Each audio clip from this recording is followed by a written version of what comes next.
tired of the egos in the medical profession. On a regular basis, on this app and others, I see clinicians coming on to talk about and complain about patients questioning their authority and their expertise and making, jabs at patients, indicating that they're too stupid to think or understand for themselves. There was one that I saw recently where a physician was saying, if you don't trust me for preventative medicine, why do you come to me for emergency care? And I can appreciate the frustration in the clinician's voice, and I'll talk about that in just a second, but I just think that's such a silly way to think about things, and I think it really expresses the problem of ego that clinicians battle with. My name is Godfrey Rivera. I'm a family medicine PA. I was trained in allopathic medicine. For those of you who don't know, PA training is actually modeled directly after medical doctor training, MD training. It's more condensed and intensified so that we graduate sooner, but our training model and our philosophy is identical, frankly, all right? And in my program, which was through the Army, the majority of our instructors were physicians.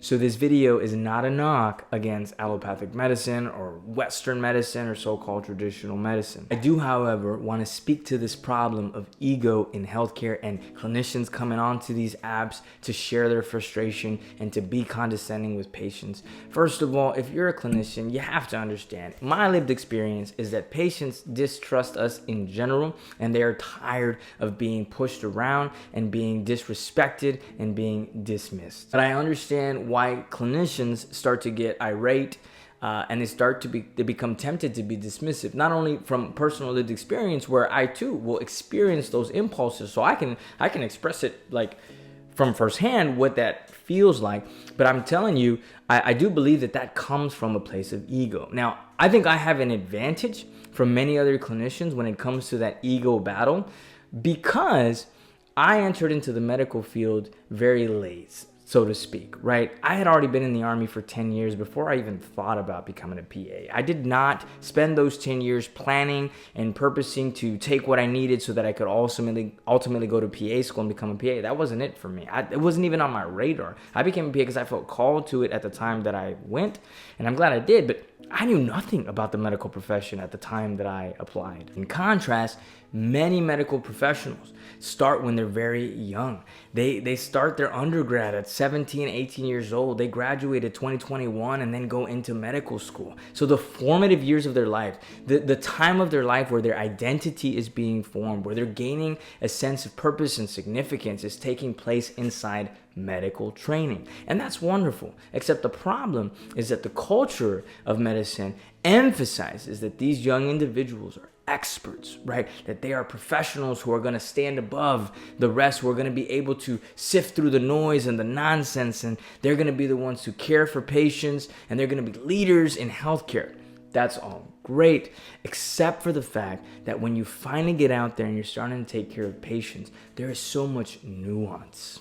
There is so much complexity with individual case needs and wants, and what the data shows us is effective and what is useful. Again, I was trained in the medical model.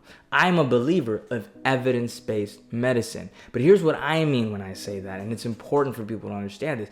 The concept of EBM is relatively young, okay? The idea that we're no longer going to depend on stories from each other for treatments, and we're going to test what we do, randomized controlled trials, that really took form in the late 80s and the early 90s. That's not to say that there wasn't research beforehand, but I'm talking about this obsession with what we call EBM. Okay, that's not a problem. But the challenge is we do have to acknowledge that over the last 30, 40 years, what we hoped would be this awesome, objective, scientifically rigorous field has been hijacked. And I'm not making that up. I'm not a conspiracy theorist.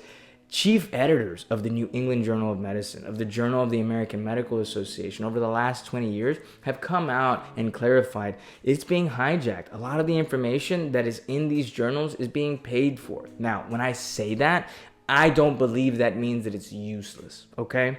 It's just that we have to understand things in their proper context. And what this has to do with what I'm saying is that young clinicians who spend their formative years, their early 20s, studying evidence-based medicine can very quickly become attached. Their ego can become attached to that position of authority with those credentials. And when patients who have access, rapid access to contradictory information come along and question that authority, it is very tempting for that young clinician who has wrapped their identity along their authority, which is based in evidence-based medicine and the practice of evidence.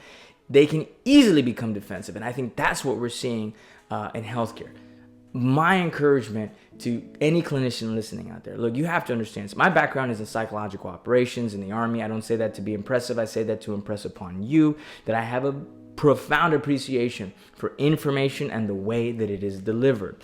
And I ask you to sincerely, when you are appraising the literature, be aware that the way that it is presented, the amount that is presented is intentional, right? Because we know that the vast majority of studies aren't being published. Why? Because they don't align with marketing messaging. Okay, not a terrible thing, but something to be aware of. Recognize that a lot of our research is population-based, observational, epidemiologic, and that's fine. But it means that we're supposed to take that information and then take into account our individual patients' values and their individual goals for care. And while we can absolutely and should discuss these population level studies with them and should inform our recommendations, we should also, in my opinion, be open to a discussion, to a dialogue, not this patriarchal approach that used to be where the person with the white coat now gets to say everything, right? And for patients, listen, if your clinician is not somebody who can have a dialogue with you, I do think it is worth your time to find someone that will. In general, and this is a broad stroke statement, okay? I find that those of us in the direct primary care space, it is easier for us to do that. And that does not mean that those who are not in DPC don't do that. I'm just telling you, the model lends itself to be able to spend time in dialogue with patients. So if I can give you something practical from this video, if you're in the Fayetteville area and you're looking for a DPC practice, I'm always happy to talk to you about being a patient here. Otherwise, you can absolutely Google DPC near me, and hopefully you can establish a relationship with clinicians that are willing to have a back and forth. I hope this is helpful in some way. God bless y'all. Thanks for watching.